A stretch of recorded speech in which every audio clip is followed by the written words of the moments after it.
2 Samuel chapter 11. David's sin.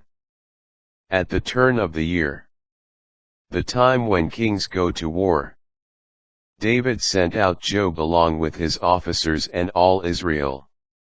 And they laid waste the Ammonites, and besieged Rabbah.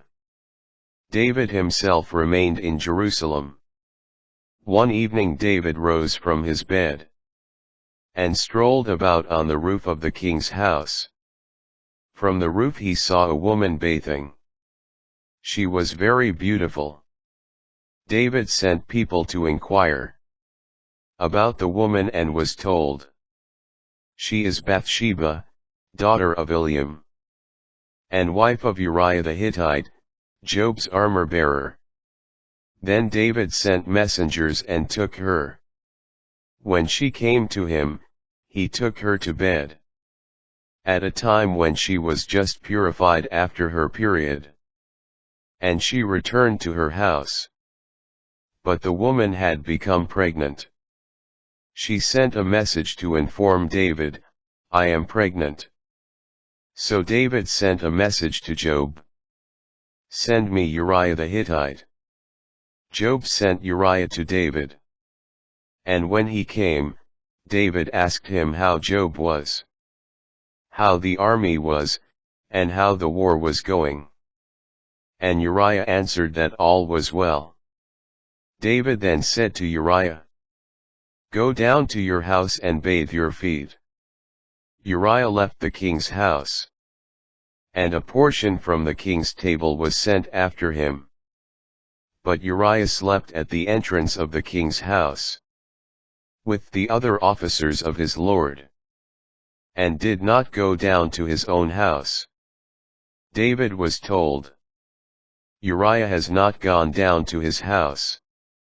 So he said to Uriah, "Have you not come from a journey? Why, then, did you not go down to your house?"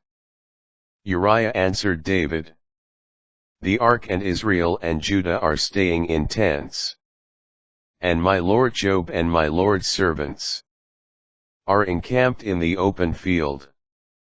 Can I go home to eat and to drink, and to sleep with my wife?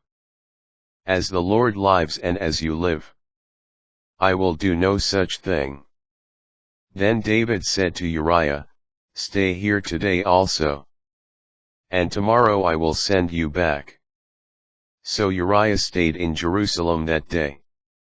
On the following day, David summoned him, and he ate and drank with David, who got him drunk. But in the evening he went out to sleep on his bed, among his lord's servants, and did not go down to his house. The next morning David wrote a letter to Joab which he sent by Uriah. This is what he wrote in the letter: "Place Uriah up front, where the fighting is fierce. Then pull back and leave him to be struck down dead." So while Joab was besieging the city, he assigned Uriah to a place where he knew the defenders were strong. When the men of the city made a sortie against Joab, some officers of David's army fell, and Uriah the Hittite also died. Then Joab sent David a report of all the details of the battle, instructing the messenger, "When you have finished giving the king all the details of the battle, the king may become angry and say to you, 'Why did you go near the city to fight?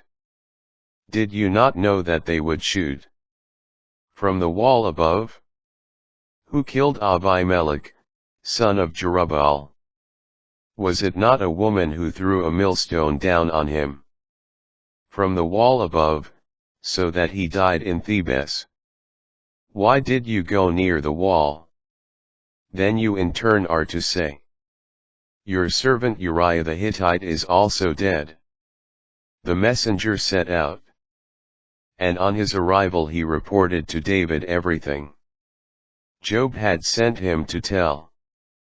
He told David, the men had the advantage over us and came out into the open against us. But we pushed them back to the entrance of the city gate. Then the archers shot at your servants from the wall above. And some of the king's servants died.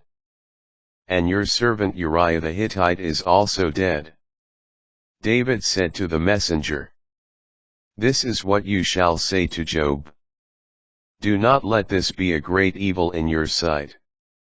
For the sword devours now here and now there. Strengthen your attack on the city and destroy it. Encourage him." When the wife of Uriah heard that her husband had died, she mourned her lord. But once the mourning was over, David sent for her and brought her into his house. She became his wife and bore him a son. But in the sight of the Lord, what David had done was evil.